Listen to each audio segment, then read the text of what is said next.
Bonjour et bienvenue à tous et à toutes. Nous allons commencer bientôt.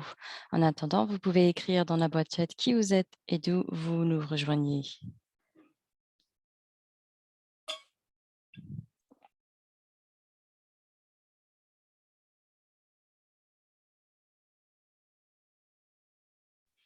Vous pouvez également sélectionner un canal de langue. Pour changer de canal, cliquez sur le petit globe en bas et à droite de votre écran Zoom. Vous allez voir un menu déroulant et vous pouvez sélectionner le canal anglais ou français. Après, vous pouvez couper la version audio originale. Chaque participant doit sélectionner une langue afin de s'assurer que vous pouvez écouter tous nos intervenants.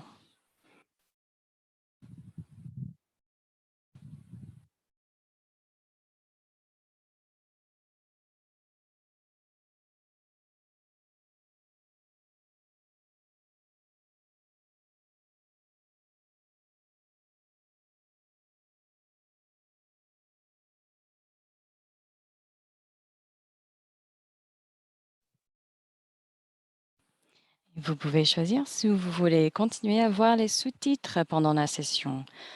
En ce moment, vous devrez les voir automatiquement. Mais si ce n'est pas le cas, vous pouvez les activer en cliquant sur l'icône avec 2C en bas de votre écran Zoom. Pour cacher les sous-titres plus tard, vous pouvez cliquer encore sur la même icône et choisir Masquer les sous-titres dans le menu qui apparaît. Ces sous-titres sont générés par une fonction automatique de Zoom et peuvent donc ne pas être exacts à 100%. Sur la plateforme Zoom, les sous-titres sont uniquement disponibles en anglais.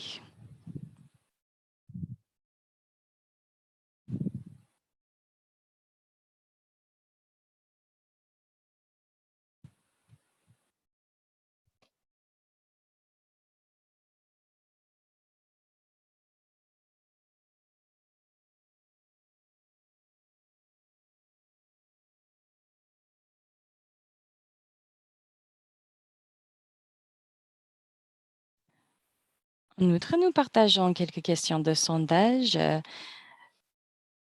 Comme vous le verrez, les questions sont en anglais et en français sur la diapositive. Les réponses du sondage sont dans les deux langues, dans la fonction du sondage de Zoom. Veuillez prendre un moment pour vous présenter dans le chat, dire qui vous êtes et où vous vous trouvez aujourd'hui. Sélectionnez un canal de langue, choisissez si vous souhaitez continuer à lire des sous-titres et répondre aux questions de sondage. Nous allons commencer bientôt.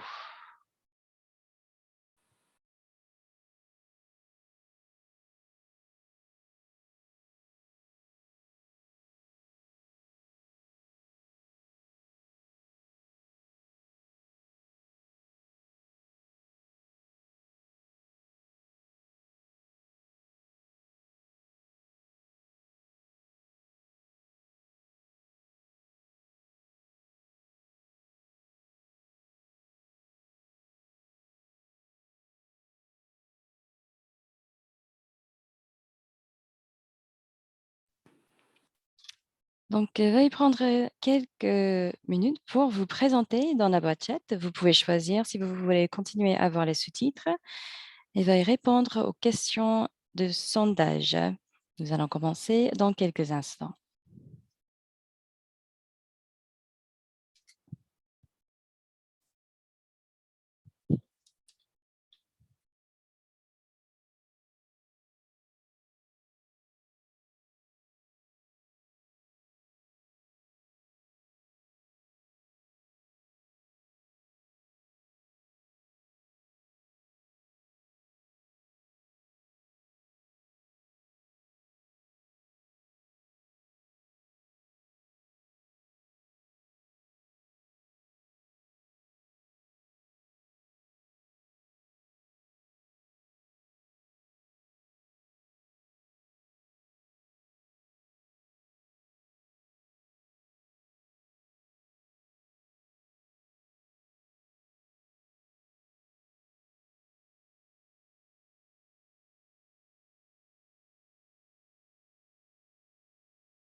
Merci encore de votre présence aujourd'hui. Nous allons commencer. Je vous souhaite à nouveau la bienvenue à la session d'aujourd'hui. Je m'appelle Brittany Gutsch et je suis responsable du programme de Knowledge Success au Centre des programmes de communication de Johns Hopkins. Knowledge Success est ravi de travailler avec FP 2030 pour cette série. La session d'aujourd'hui est notre 17e conversation de la série Connecter des conversations. Si vous avez manqué les conversations précédentes, vous pouvez regarder les enregistrements sur la chaîne YouTube de FP 2030 ou lire les récapitulatifs dans des blogs sur le site web de Knowledge Success. Cette conversation durera environ 1 heure. Nous aurons une discussion ouverte de questions et réponses avec nos 3 intervenants. Nous bénéficions d'un service d'interprétation simultanée en français et la session sera enregistrée en anglais et en français. Les enregistrements seront disponibles dans les prochains jours. Si vous ne l'avez pas encore fait, veuillez sélectionner votre langue en cliquant sur le petit globe terrestre au bas de l'écran Zoom. Et vous pouvez choisir le canal anglais ou le canal français et vous pouvez après couper la version audio originale. Petit rappel, vous pouvez choisir si vous souhaitez continuer à utiliser les sous-titres. Vous devrez les voir automatiquement, mais sinon, vous pouvez cliquer sur l'icône avec les 2 C au bas de votre écran. Pour les cacher plus tard, vous allez encore cliquer sur cette icône pour masquer les sous-titres. Les participants seront en sourdine pendant la conversation. Si vous avez des questions à poser à nos intervenants, vous pouvez les écrire dans la boîte chat. Mes collègues de Knowledge Success suivront la discussion dans le chat et nous répondrons à autant de questions que le temps le permettra. Un petit rappel, il faut respecter nos intervenants et nos participants quand vous posez et répondez aux questions. Voici quelques informations sur cette série de conversations. Connecting Conversations est une série de discussions sur la santé reproductive des adolescents et des jeunes, organisée par FP 2030 et Knowledge Success. Jusqu'à la fin de l'année, nous co-organiserons ces sessions toutes les 2 semaines. La série a été divisée en 5 thèmes. Nous avons commencé en développant nos connaissances de base du développement et de la santé des adolescents. Nous avons poursuivi nos conversations en explorant l'engagement des influenceurs pour améliorer la santé reproductive des jeunes. Notre 3e thème, axé sur les services adaptés aux adolescents. Nous sommes ravis de poursuivre cette série de conversations sur les populations clés de jeunes avec une discussion sur les jeunes issus de minorités sexuelles et de genre. Nous allons commencer avec le sondage et vos réponses au sondage. Si vous pouvez les afficher, merci. Première question, votre pays désagrège-t-il les données de SSR sur les jeunes selon leur orientation sexuelle? Et il paraît que la majorité d'entre vous ont sélectionné le non. Deuxième question, votre pays désagrège-t-il les données de SSR sur les jeunes par genre ou par sexe?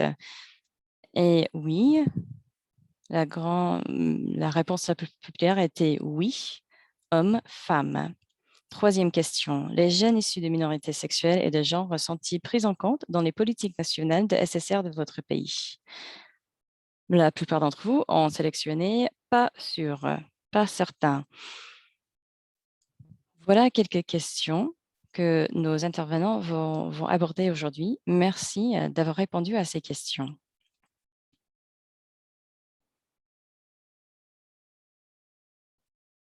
Maintenant, j'ai l'honneur de présenter notre modératrice d'aujourd'hui, Kara Kraus-Parota. Kara Kraus-Parota est une coordinatrice de projet de santé publique, une chercheuse et une militante.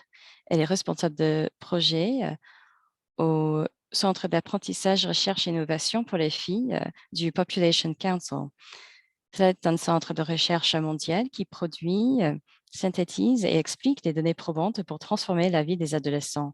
Elle fournit un soutien opérationnel et technique à toute une gamme de projets qui examinent des interventions innovantes et elle évalue les questions touchant les adolescents, notamment l'éducation, le mariage précoce et la santé sexuelle et reproductive.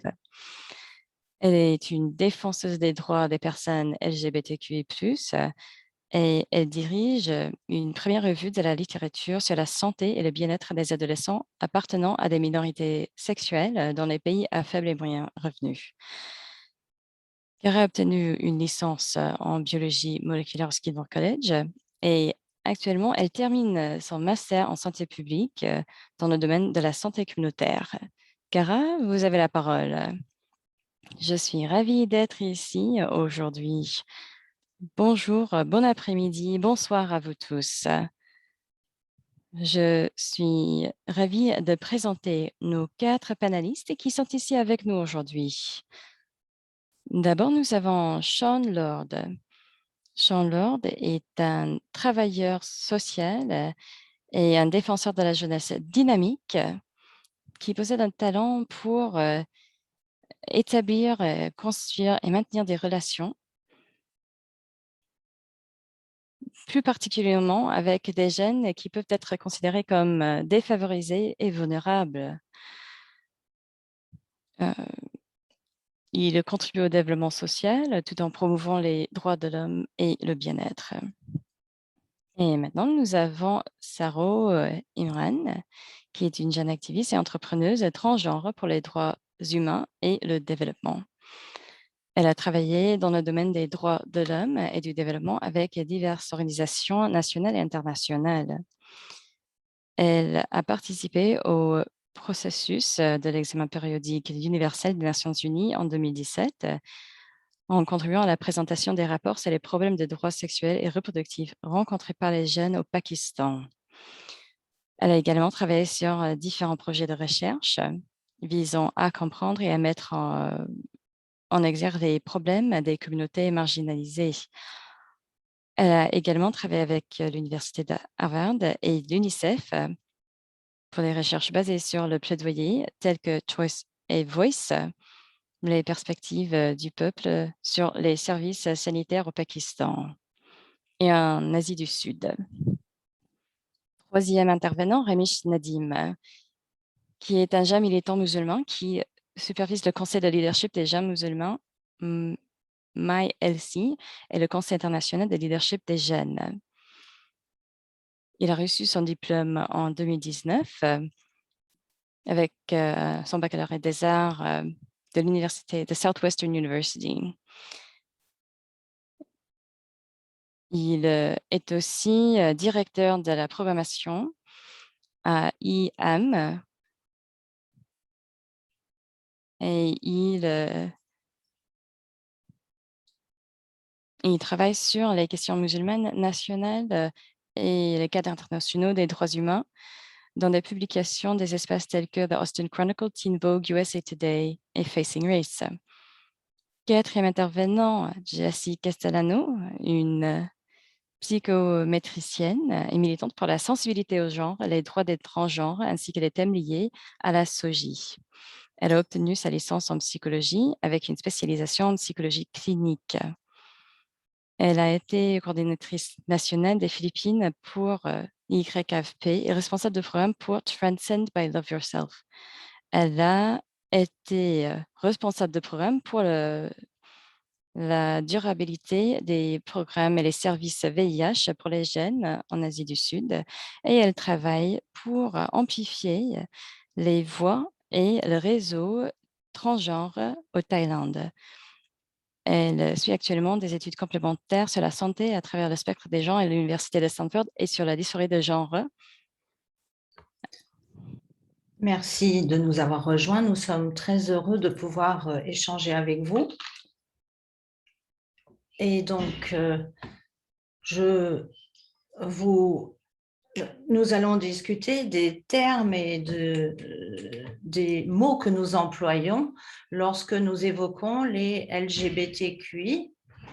Sean, si vous voulez commencer, quelle terminologie utilisez-vous? Bonjour à tous. Concernant l'identification de personnes dans la communauté, nous faisons du mieux que nous pouvons pour utiliser le bon terme, qu'il s'agisse du pronom ou du nom utilisé par la personne pour s'identifier. Par ailleurs, nous sensibilisons énormément les membres de notre personnel pour qu'ils comprennent quels sont les termes corrects et que ne pas les employer serait équivalent à un non-respect du pronom que la personne a choisi pour être désignée. Donc, comprendre le pronom de la personne, le respecter et l'employer. Merci beaucoup.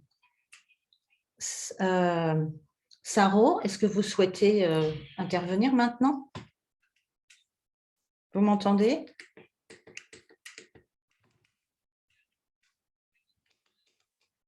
Les pronoms, oui, sont très importants, notamment parce que les communautés transgenres qui défendent leur roi maintenant depuis 2-3 ans au Pakistan maintenant. Et donc, les pronoms sont très importants pour ce qui nous concerne. Donc, oui, nous sensibilisons les gens pour qu'ils emploient les prénoms que nous préférons de façon qu'ils demandent aux gens par quel prénom ils souhaitent qu'on s'adresse à eux. Ramish.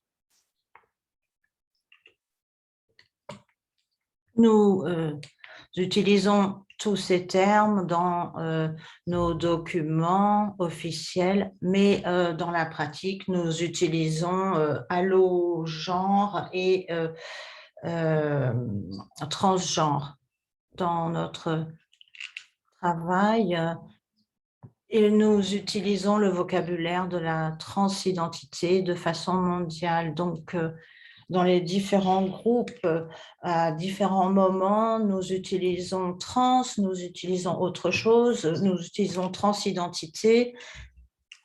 Et donc, cela permet de légitimer la façon dont les personnes s'identifient ou ne s'identifient pas. Et donc, il y a des marqueurs d'identité. Merci, c'est très bien. C'est donc le travail que vous effectuez sur la sensibilisation et l'emploi des pronoms comme marque de respect. Et par ailleurs, il est intéressant de voir ce qu'il se passe dans différents pays. Et à vous, Jessie, je pense que tout le monde a parlé des choses les plus importantes, à savoir les pronoms et les spécificités linguistiques culturelles. Mais en ce qui concerne le VIH et le sida, aux Philippines tout particulièrement, dans mon travail, nous cherchons à ne pas identifier les personnes dans un sens, dans un genre ou dans l'autre par ces relations sexuelles. Donc, dans le contexte du VIH et du sida, nous n'utilisons pas de langage d'identité de genre ou sexuel, et c'est pourquoi nous utilisons les termes, les hommes qui ont des relations sexuelles avec les hommes, les femmes qui ont des relations sexuelles avec les femmes, de façon à ne pas mettre les gens dans des catégories. Merci, oui, c'est important à entendre. Et il est vrai que dans les différents domaines de travail ou dans les différents pays, la terminologie peut différer. C'est très important. Question suivante.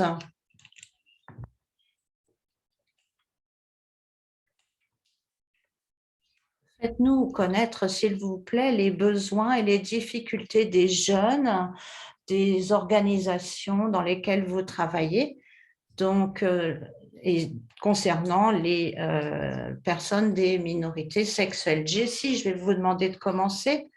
Je travaillais donc dans des services de VIH, SIDA dans les populations d'Asie du Sud-Est. Et ce que nous avons fait principalement dans nos groupes, dans nos focus groups avec les femmes, les problèmes principaux rencontrés étaient liés à l'accessibilité et la fourniture de services de contraception. Les femmes participantes, les les personnes transgenres souhaitaient avoir davantage accès au dépistage du VIH parce qu'elles souhaitaient, les personnes transgenres souhaitaient garder la confidentialité de leur statut. Et concernant les femmes transgenres aussi, il y avait également des besoins en matière d'examen des seins, toujours dans un but sanitaire. Il y avait également des besoins en préservatifs gratuits ou encore en dispositifs de protection. Donc, les femmes transgenres ont exprimé ce besoin comme plus important que les autres. Si vous avez besoin de références, je pourrais toujours vous donner des informations dans la boîte de dialogue. Merci beaucoup. C'est toujours intéressant de voir ce que font les organisations SARO.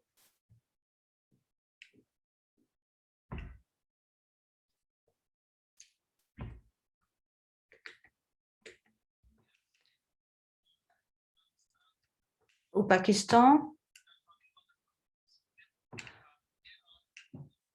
il y a beaucoup d'obstacles actuellement en ce qui concerne la transition de genre, pour changer de genre. Il y a assez peu de cabinets médicaux pour effectuer ces transitions et donc nous avons émis des conseils pour que les personnes souhaitant transitionner puissent prendre des produits pharmaceutiques dans ce but. Sean, est-ce que vous souhaitez nous dire ce que fait votre organisation dans ce domaine? Oui, en Jamaïque, nous avons créé une organisation de jeunesse qui s'appelle Equality Youth, qui traite tout particulièrement les questions LGBT liées aux jeunes. Et nous avons mis en place des focus group et à partir des conclusions de ces focus group, nous avons déterminé des problèmes, puis trouvé des solutions et nous avons créé un document qui a été communiqué aux autorités gouvernementales. L'accès à la santé est un gros problème pour les personnes LGBT, la crainte, la stigmatisation et en raison de pour toutes ces raisons, ces personnes ne souhaitent pas se rendre dans les centres de santé classiques. Et il y a également il manque également beaucoup de sensibilisation par rapport à ce statut et l'accès à la justice est également très problématique. Les LGBTQ en Jamaïque ne sentent pas qu'ils peuvent accéder à la justice, qu'ils peuvent être protégés. Et par ailleurs, l'autre problème est l'accès à des espaces sûrs pour pouvoir parler de leurs ressentis. Et si on peut se rendre à un espace sûr pour se confier, on se sentirait plus en sécurité. Donc, nous cherchons, l'interprète n'entend pas très bien. Autre problème, le logement. Une fois qu'on est identifié comme non hétérosexuel, souvent les jeunes sont exclus de leur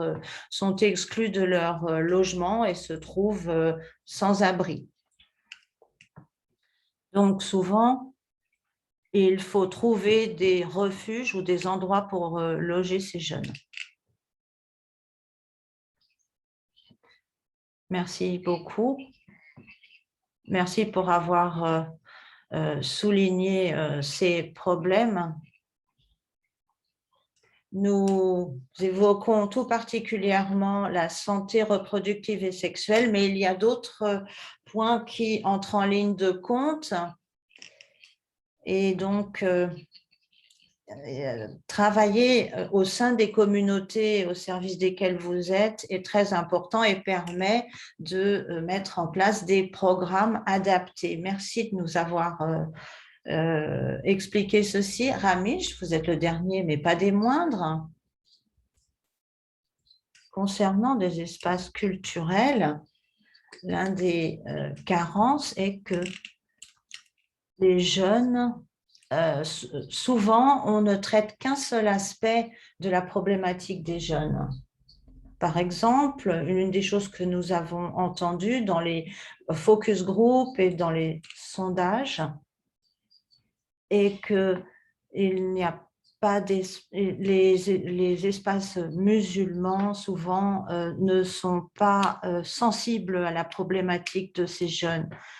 Il y a des espaces qui ne peuvent pas recevoir des musulmans ou des personnes d'autres identités.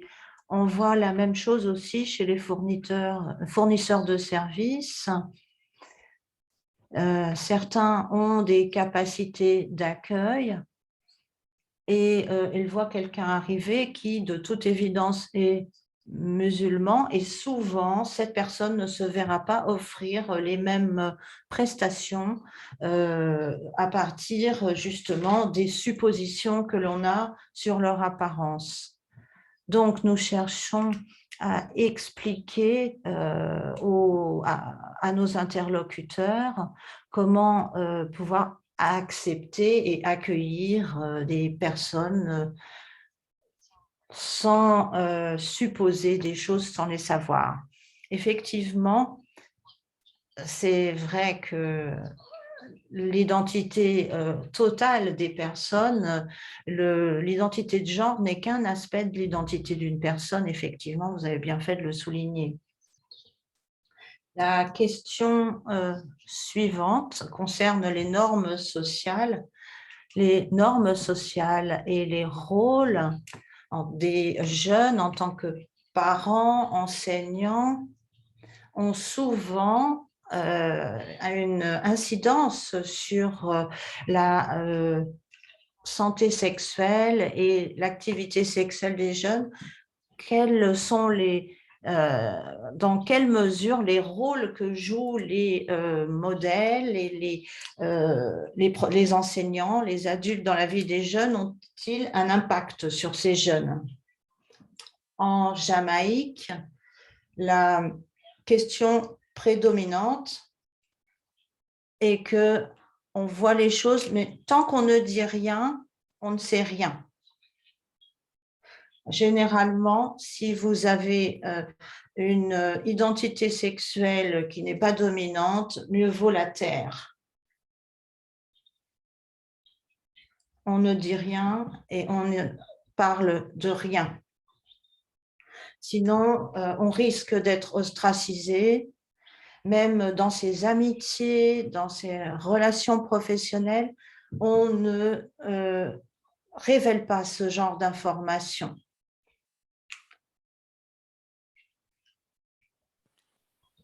Ces informations ne sont pas toujours abordées. Ce sont aux parents d'enseigner les enfants pour les questions d'identité de genre ou d'orientation sexuelle. Donc, les enfants ou les jeunes peuvent commencer à se poser des questions. Pourquoi suis-je différent? De plus, comme ils sont jeunes, ces personnes vont participer dans des activités sexuelles.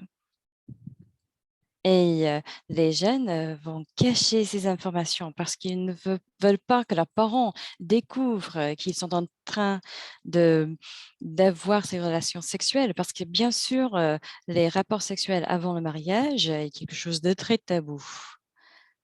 Si on ne parle pas de ces sujets, après, il y aura des problèmes. Merci, Jessie. Merci et je pense que Sean a vraiment souligné quelque chose d'important. Il faut parler des relations familiales de ces jeunes. C'est quelque chose d'essentiel pour nous aussi aux Philippines parce que nous sommes un pays chrétien et les relations entre les parents et les enfants sont un élément très important qui influence la santé des jeunes issus de minorités sexuelles et du genre. Je pense que les relations avec les parents sont liées. Il peut y avoir des effets positifs comme un accueil chaleureux ou la tolérance ou l'acceptation de cette transition. Ou il peut y avoir des effets négatifs, surtout pour les jeunes LGBTQI+. Il peut y avoir des problèmes de contrôle psychologique qui peuvent avoir une incidence sur leur santé. Les jeunes LGBTQI sont plus à risque pour des problèmes spécifiques, des problèmes mentaux et physiques, mais nous savons que les jeunes LGBTQI+ peuvent s'épanouir avec un soutien de la part de leur famille. Merci, Saro. Si vous aurez ajouté quelque chose?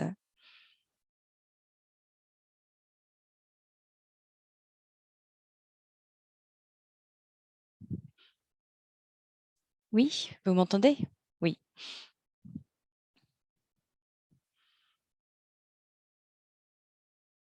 En fait, ce mouvement LGBTQI+, n'est pas très, fort ici au Pakistan. Nous sommes en train de renforcer ce mouvement. Nous sommes en train de faire le travail de sensibilisation dans le pays.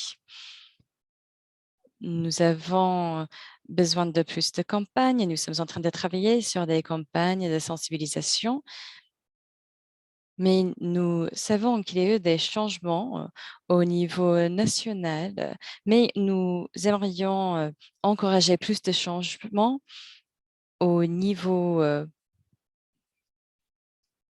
plus particulier, les micro-niveaux, avec les écoles, l'éducation, les aspects particuliers. Avec la communauté transgenre, nous savons il y a un manque de pouvoir économique. Donc, la communauté transgenre fait face à plusieurs défis et avec notre organisation, nous essayons d'autonomiser les personnes transgenres et la communauté transgenre pour avoir plus d'accès au marché et au pouvoir économique. Merci beaucoup. Merci d'avoir ajouté un peu plus au contexte. Ramish? Oui, pouvez-vous répéter la question? Oui, en fait, c'était une grande question. C'était sur le rôle des influenceurs dans la vie des jeunes, les parents, les enseignants, les autres adultes qui ont une certaine influence sur la vie des jeunes et comment est-ce qu'on peut avoir des effets sur la santé des jeunes issus de minorités sexuelles et de genre. Oui, bien sûr. Je sais que souvent, ce sont les adultes qui influencent notre compréhension des rôles des hommes et des femmes et les normes sociales de genre. Je sais que nous avons plusieurs campagnes. Chaque année, nous avons des campagnes de sensibilisation sur les réseaux sociaux et nous essayons de mobiliser les personnes LGBTQI+. Avec les jeunes, nous essayons vraiment de rendre plus visibles les jeunes LGBTQI de couleur. Et nous essayons d'être, de travailler pour assurer la visibilité de ces populations. Nous avons plusieurs campagnes de visibilité sur les réseaux sociaux. Nous essayons de sensibiliser la population et nous essayons de renforcer les capacités de nos alliés adultes Nous essayons d'avoir un effet sur la culture, mais nous essayons aussi de cibler des individus avec ces campagnes. Merci, très bien. Et donc, prochaine question. Les jeunes issus de minorités sexuelles et de genre, comment sont-ils impliqués dans la conception des programmes de santé reproductive et sexuelle? Je sais que nous avons plusieurs personnes qui s'intéressent à cette question. Ramish, si vous aimeriez commencer. Oui, les militants essaient toujours de les impliquer dans la conception de ces programmes dès le début. Ce n'est pas simplement d'avoir des programmes qui travaillent avec cette population après la mise en œuvre. On essaie de les impliquer même dans la phase de conception. On essaie d'avoir l'implication de plusieurs niveaux avec les jeunes, les enseignants. Nous essayons toujours d'œuvrer ces jeunes présents dans la salle pour chaque phase du développement d'un programme. Jessie? Je pense que Ramesh avait une observation très importante. Je sais que ces programmes, souvent aux Philippines, sont des programmes des ONG ou des organisations non gouvernementales qui font des efforts. Nous avons des efforts à plusieurs niveaux, des efforts de sensibilisation. Nous avons des représentants de la jeunesse, nous avons des représentants communautaires. Mais nous savons que même si nous avons ce programme dans une organisation, cela n'est pas une garantie de la participation des jeunes. Donc, je pense qu'il faut avoir des initiatives pour encourager cette participation des jeunes. Je sais que certaines organisations représentent des plateformes assez populaires pour les jeunes. Parfois, nous avons besoin des systèmes élargis. Les ONG, les autres organisations devraient être encouragées d'assurer l'implication des jeunes à chaque phase du développement des programmes. Je sais que parfois, oui, dans nos discussions, nous n'abordons pas les besoins de certaines populations des jeunes. Et oui, ce sont les personnes qui sont des membres des populations minoritaires et nous, même en tant que population minoritaire, nous n'en parlons pas. Donc, il faut assurer qu'il y a des services ciblés à chaque population des identités différentes. Merci beaucoup. Et Sean ou Saro? Oui, vous pouvez répéter la question. Bien sûr, les jeunes issus de minorités sexuelles et de genre, comment sont-ils impliqués dans des programmes de santé sexuelle et reproductive? Pouvez-vous nous parler davantage de votre travail? Oui. Bon, il y a 5 ans, il n'y avait pas cette idée d'inclusion. On ne parlait pas de la diversité des jeunes, qu'on en parlait d'identité sexuelle et de genre. Nous avons vu quelques changements. Nous avons quelques organisations qui font des efforts d'impliquer les jeunes dans la conception des programmes de planification familiale. Nous avons aussi des organisations qui mènent des efforts pour assurer l'accès, qui assurent le bon progrès de ces programmes d'inclusion, même au niveau national. Oui, oui, c'est vrai que nous avons fait beaucoup de progrès, mais il y a toujours du chemin à faire. Sean? Oui, même si les problèmes sont les problèmes de la communauté LGBTQI, nous travaillons avec les prestataires et les agents de santé pour, pour fournir plus d'informations. Nous voulons qu'ils comprennent les jeunes LGBTQI. Nous voulons qu'ils puissent aborder ces questions importantes. Il faut les former et après, il faut les encourager à retourner au travail pour travailler avec ces personnes parce que ces personnes ont besoin d'accès à ces espaces. Nous allons travailler avec eux pour savoir comment ces jeunes membres de cette population sont reçus, s'ils se sentent en sécurité. Et nous œuvrons pour sensibiliser les agents de santé et les personnes qui vont travailler avec ces populations. Nous voulons changer des cursus scolaires, nous voulons changer les programmes de soins de santé pour impliquer les personnes LGBTQI+. Donc voilà ce que nous avons à faire à l'avenir. Oui, c'est très bien, c'est très important de former la prochaine génération et de changer les programmes de l'avenir. Oui, Ramish voulait ajouter quelque chose? Oui, je voulais ajouter quelque chose avant de passer à la prochaine question. Quelque chose que moi je fais personnellement quand je réfléchis est de toujours penser au renforcement des capacités. Nous devrions renforcer les capacités des communautés et non seulement penser aux agents de santé. Donc voilà la question. Comment travailler avec les agents de santé actuels? Comment donner les outils nécessaires aux jeunes membres de ces populations?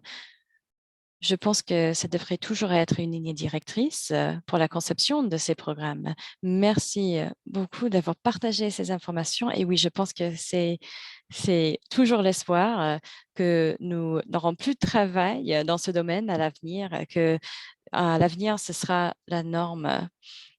Donc maintenant, nous allons passer aux questions venant des participants dans la boîte chat et de notre auditoire aujourd'hui. Donc, merci à vous tous qui ont envoyé des questions. Une question que nous avons reçue sur le rôle des services publics et privés et comment est-ce que les services de soins sexuels et reproductifs pourraient être différents pour les jeunes s'ils sont en train d'avoir accès aux services publics ou privés. Jessie, vous voulez commencer? Oui, je pense qu'il y a des grandes différences pour les personnes LGBTQI+, et l'accès à ces services, surtout ici aux Philippines.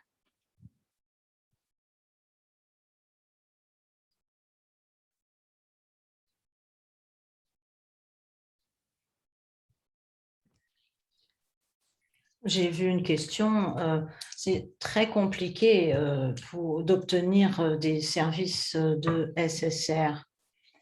Et donc, ces jeunes-là sont obligés de se rendre dans des centres communautaires pour recevoir ces services. Et il est vrai que les ONG et les organisations de la société civile ont pris des initiatives qui sont parfois meilleures pour ces jeunes que les hôpitaux privés. Merci. Oui, je vois.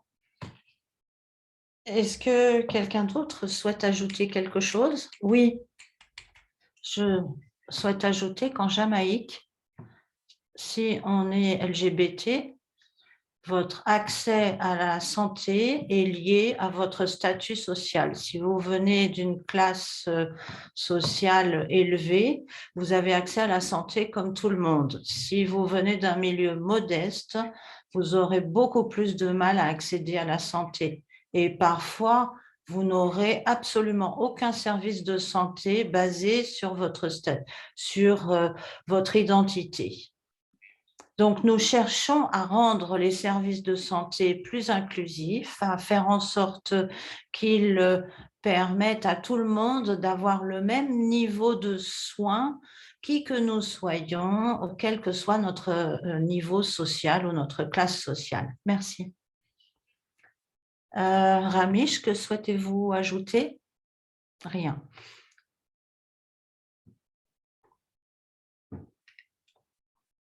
D'accord. Nous allons donc passer à la question suivante. Et n'hésitez pas à ajouter des questions dans la boîte de dialogue. J'avais sous-entendu ce point. Une autre question que certains des participants et savoir quelle est l'éducation sexuelle, à quoi ressemble l'éducation sexuelle dans les différents contextes où vous évoluez et quelles sont les difficultés pour rendre l'éducation sexuelle plus inclusive dans les différents pays et comment pouvons-nous veiller à la sécurité des communautés de jeunes LGBTQI dans le monde. Sean. Que nous avons la situation ici est que les problèmes, les questions sur les LGBT sont des questions qui doivent être soulevées, mais ici, on les cache. Donc, il faut en parler. Donc, ce que nous avons fait en Jamaïque, en tant qu'organisation ouvertement LGBT, nous ne pouvons pas accéder à l'espace public. Donc, nous avons nouer le dialogue avec d'autres personnes qui peuvent mieux accéder à l'espace public, des leaders de jeunes, des enseignants, des personnes qui ont été formées à la sensibilisation vis-à-vis de l'identité sexuelle et les envoyer eux-mêmes dans ces espaces où nous ne sommes pas les bienvenus. Donc, c'est ce que nous avons fait. Nous avons fait beaucoup de sensibilisation et renvoyé toutes ces personnes formées dans les différentes communautés afin de pouvoir entamer le dialogue à ce sujet et afin que les LGBTQ fassent partie du dialogue. Nous organisons des séances de formation pour les jeunes qui peuvent eux aussi nouer le dialogue de beaucoup mieux avec d'autres jeunes. Donc, de façon quotidienne, nous fournissons des informations sur la santé reproductive, sur différents points auxquels les jeunes n'ont pas nécessairement accès. Donc, je vois que la formation des jeunes qui vont ensuite parler avec les jeunes est une très bonne option. Est-ce que, Ramish, vous souhaitez nous dire ce que vous faites? Il y a une espèce de patchwork de différentes lois selon les États. Donc, il y a des États qui ont un cadre pour l'éducation sexuelle, d'autres qui ne laissent cette prérogative aux comtés locaux. Donc, c'est assez complexe. Cela dépend des districts scolaires, cela dépend des États.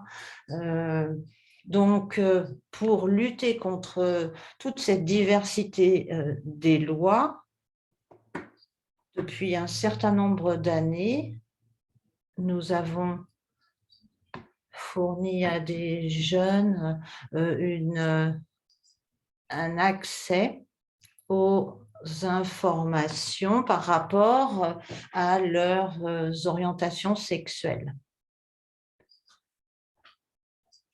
Nous avons lancé une initiative très intéressante avec des vidéos qui s'adressent à toutes sortes de publics scolaires. Et donc, ces vidéos fournissent des informations sur les questions les plus fréquemment posées. Donc, les jeunes peuvent y accéder de chez eux, tout simplement sur Internet.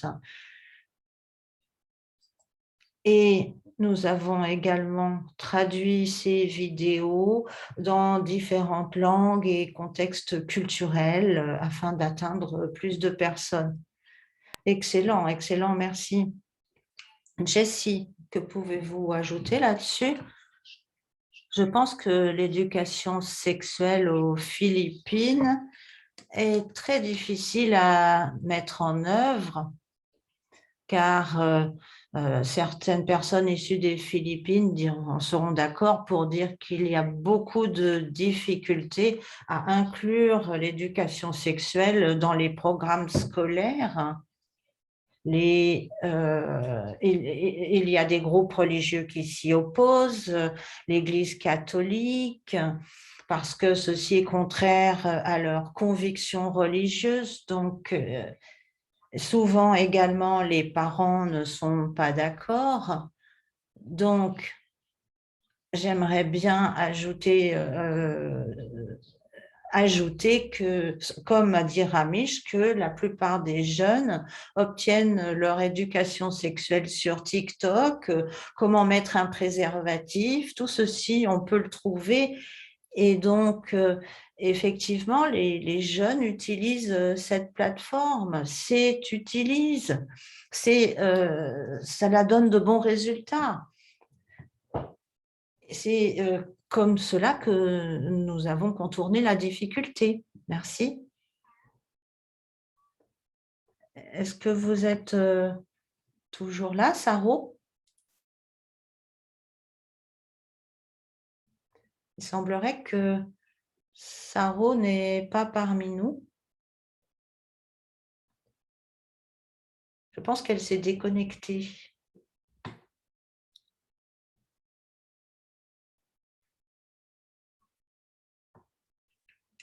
Nous allons donc passer à la question suivante. Et donc, quelqu'un a posé des questions sur la religion et l'identité de genre et qu'est-ce que l'on peut faire pour mobiliser les leaders religieux vis-à-vis des questions de l'identité de genre et des jeunes, des minorités sexuelles et de genre. Avoir dialogué dans les groupes, au sein des groupes religieux, eh bien, heureusement, dans les Philippines, il y a des personnes qui ont une grande ouverture d'esprit et qui acceptent de dialoguer avec des personnes comme nous. Il y a des évêques, des dirigeants d'églises qui acceptent de dialoguer. Et nous cherchons à faire en sorte qu'il y en ait davantage qui nouent le contact avec nous pour mieux comprendre les difficultés auxquelles nous sommes confrontés, notamment en ce qui concerne notre identité religieuse, bien entendu. Sean, que pouvez-vous dire là-dessus? Oui, même en Jamaïque, concernant les personnes LGBT, nous avons du soutien de la communauté religieuse. Les dirigeants religieux, certains d'entre eux, cherchent à comprendre d'où vient la communauté LGBT et ils maintiennent le dialogue avec nous et nous soutiennent. Mais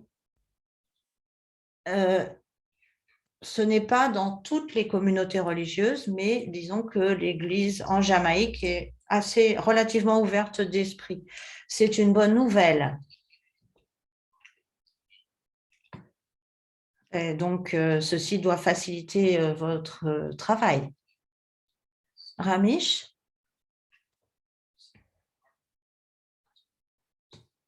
Je travaille principalement avec des jeunes qui s'identifient avec une certaine communauté religieuse. Et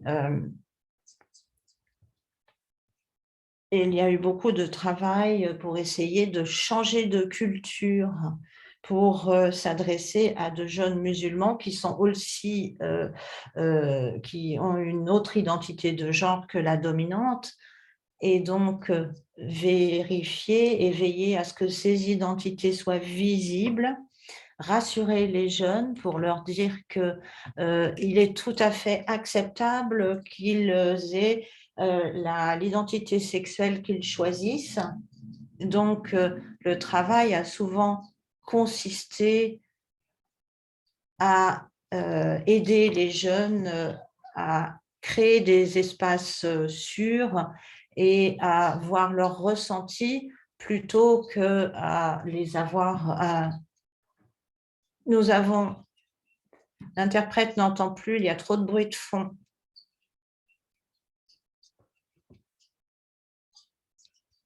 Donc, les leaders religieux répondent de façon plus positive lorsque ce sont les jeunes qui s'adressent à eux. Très bien. Donc, effectivement, votre travail donne déjà des résultats. Et il semblerait que Saro, qui nous a rejoint, voulait dire quelque chose. Vous nous entendez, Saro? Si vous souhaitez répondre à cette dernière question concernant la religion et l'identité religieuse, les meilleures pratiques ou les recommandations que vous pourriez avoir en ce qui concerne le dialogue avec les dirigeants religieux ou autres, en tout cas les rapports de ces communautés avec la religion. Au Pakistan, les gens ne connaissent pas la différence entre les intersexes et les personnes transgenres. Et donc, d'une perspective religieuse de l'islam, c'est un peu complexe et donc nous sommes adressés au gouvernement pour essayer de faire en sorte que cette distinction soit faite. C'est comme les personnes intersexes ne sont pas reconnues, ce sont les transgenres qui sont à l'avant-garde de ce dialogue.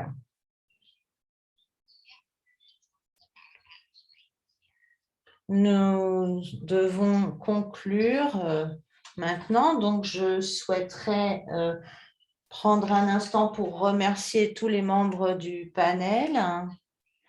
Et non seulement il a été très intéressant d'entendre les travaux extraordinaires que vous réalisez, mais aussi tout ce que vous faites en matière de renforcement des capacités, les jeunes avec lesquels vous travaillez, ainsi que les avancées que vous réalisez.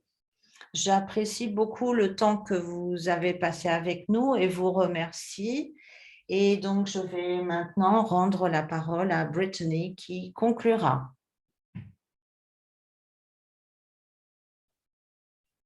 Merci beaucoup à vous tous, à nos intervenants, à notre modératrice vraiment excellente. Cette conversation a été très intéressante et réfléchie. Je vous remercie également tous pour vos questions extrêmement intéressantes. Nous vous fournirons un enregistrement de ce séminaire. Vous pouvez également nous suivre sur Facebook, Twitter, Instagram. Je remercie nos intervenants, notre modératrice et notre thème suivant sera lancé en octobre. Donc, soyez attentifs aux prochaines communications que nous vous apporterons et bonsoir ou bon après-midi. Au revoir.